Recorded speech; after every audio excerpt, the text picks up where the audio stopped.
Halo semuanya, 2M di sini dan ini adalah alur cerita film Tucker and Dale versus Evil.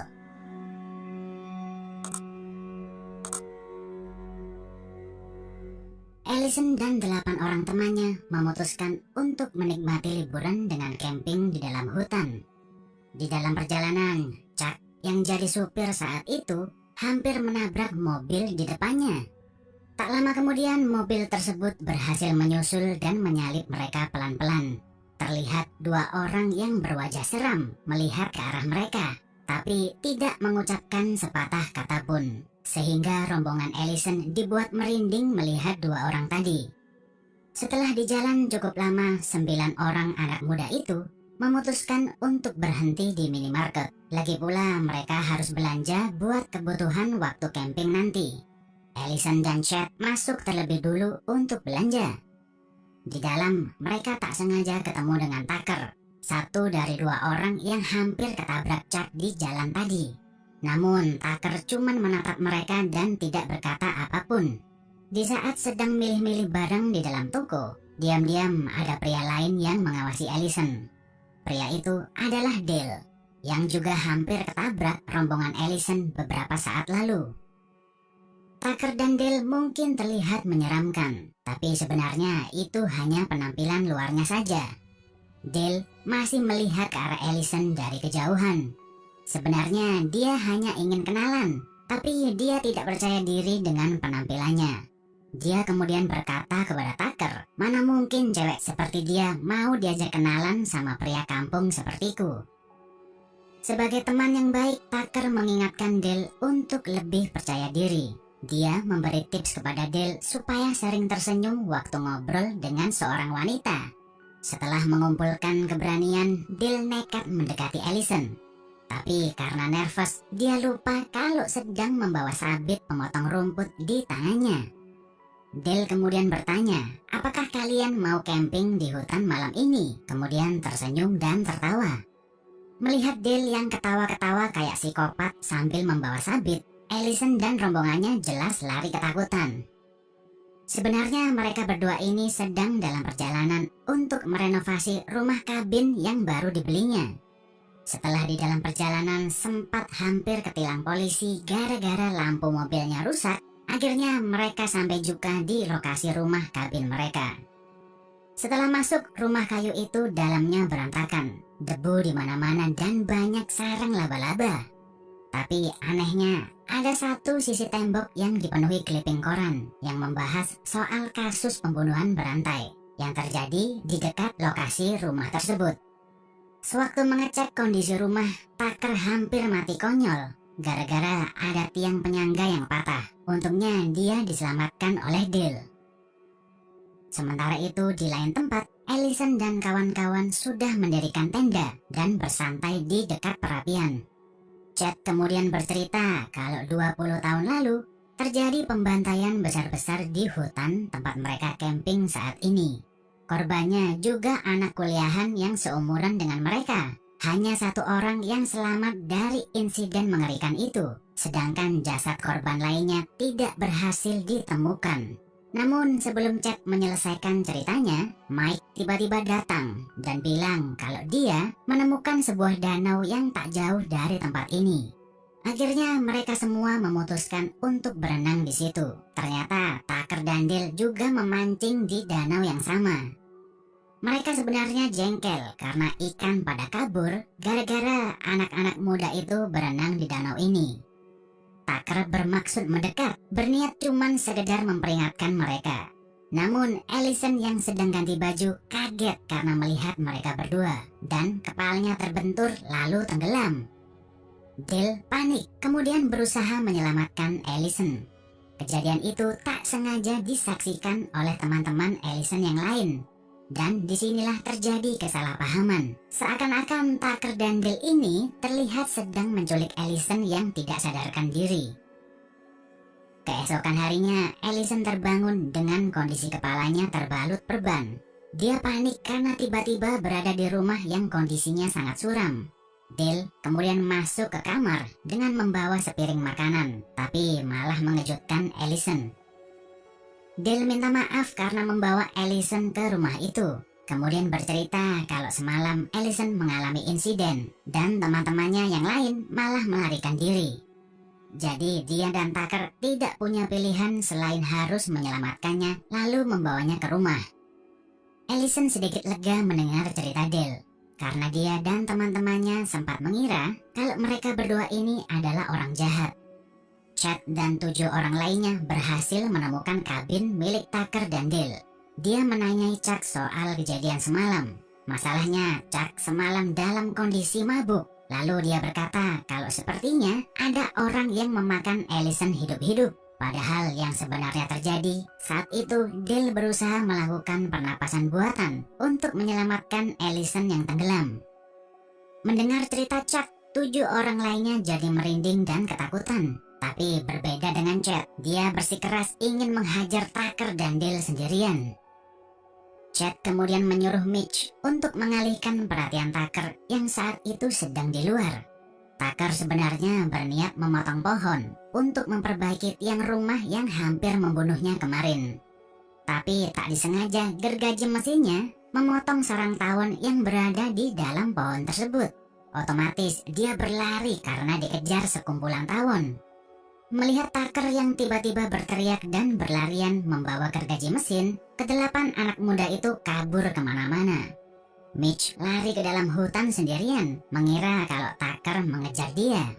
Setelah disalib, dia baru sadar kalau Tucker ini lari karena dikejar tawon.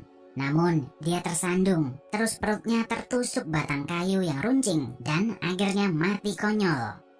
Di dalam kabin, Dale dan Allison sedang asik main kartu. Tucker tiba-tiba masuk dengan wajah yang bengkak karena serangan tawon tadi.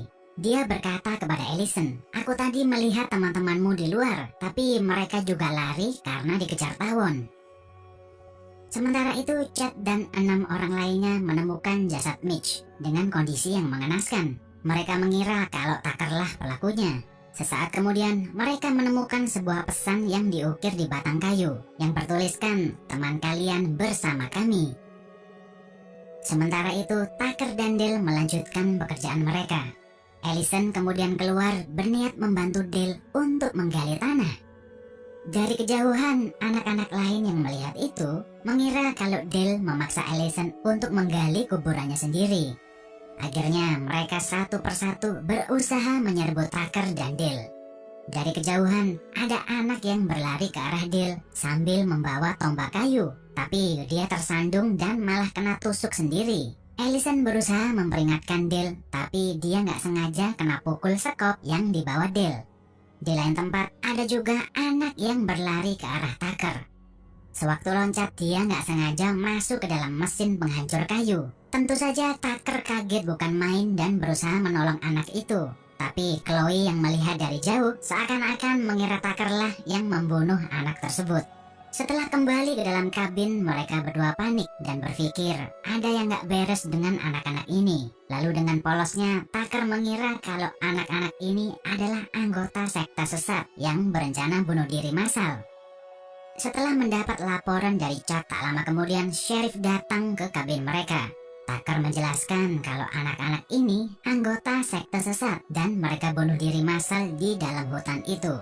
Sheriff kemudian masuk ke kabin dan memeriksa kondisi Allison yang pingsan gara-gara kena pukulan sekop Dale. Namun sewaktu mau ngobrol, dia nggak sengaja bersandar di tiang rumah yang rusak. Akibatnya kepalanya tertusuk papan yang dipenuhi paku.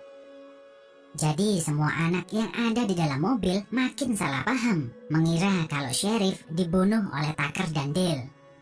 Chuck mengambil pistol milik Sheriff dan nggak sengaja menembak kepalanya sendiri. Tucker dan Dale berlarian masuk ke dalam rumah setelah Chad mengambil pistol dan menembaki mereka. Dale makin emosi ketika tahu kalau Chad menyekap anjing kesayangannya. Dia kemudian mengambil pistol penembak paku dan mulai menembaki anak-anak itu untuk mengalihkan perhatian sementara Tucker membebaskan anjing mereka. Tapi nasib sial lagi-lagi menimpa Tucker. Dia tertangkap oleh Chad yang kemudian memotong 2 jarinya untuk balas dendam. Di dalam kabin, Allison sudah sadarkan diri. Dia terkejut melihat mayat yang bergeletakan di mana-mana. Ketika keluar, Allison menemukan bungkusan yang berisi potongan jari Tucker. Melihat itu, Dale bersikeras untuk keluar dan menyelamatkan Tucker. Setelah semalaman mencari, akhirnya dia berhasil menemukan Tucker yang digantung dengan kondisi terbalik. Kesempatan itu digunakan Chad dan anak lainnya untuk mencari Allison di dalam kabin. Dia berencana untuk membakar kabin kayu tersebut, tapi Allison meyakinkan dia kalau Tucker dan Dale sebenarnya bukan orang jahat, malah mereka yang menyelamatkan dirinya sewaktu tenggelam. Mendengar cerita Allison, Chad marah dan berusaha menyakitinya. Tapi tak lama kemudian, Tucker dan Dale masuk ke kabin itu. Allison meminta mereka semua untuk duduk dan saling mengeluarkan isi hati. Chad lalu curhat kalau sebenarnya ayahnya menjadi salah satu korban pembantaian massal yang terjadi di hutan ini. Dan menurut cerita yang disampaikan neneknya, Ibu Chad lah satu-satunya orang yang berhasil selamat dari insiden pembantaian. Dan saat itu Ibu Chad sedang mengandung dirinya. Sementara itu di luar sana ada dua anak yang kemudian tiba-tiba masuk berniat menyerang Tucker dengan mesin pemotong rumput, tapi malah mengenai temannya sendiri. Chad kemudian melempar lampu pijar, tapi juga mengenai temannya sendiri. Melihat kekacauan ini, dengan bodohnya Chloe malah santai menyalakan rokok. Dia nggak sadar kalau di sebelahnya ada tumpukan galon bahan bakar. Melihat hal itu, Tucker, Dale, dan Allison berlari secepatnya. Dan tak lama kemudian, kabin itu meledak lalu terbakar. Pada awalnya mereka mengira kalau semua ini sudah selesai. Tapi ternyata Chad selamat dan masih hidup dengan kondisi wajahnya terbakar separuh. Mereka bertiga ketakutan dan melarikan diri dengan mobil.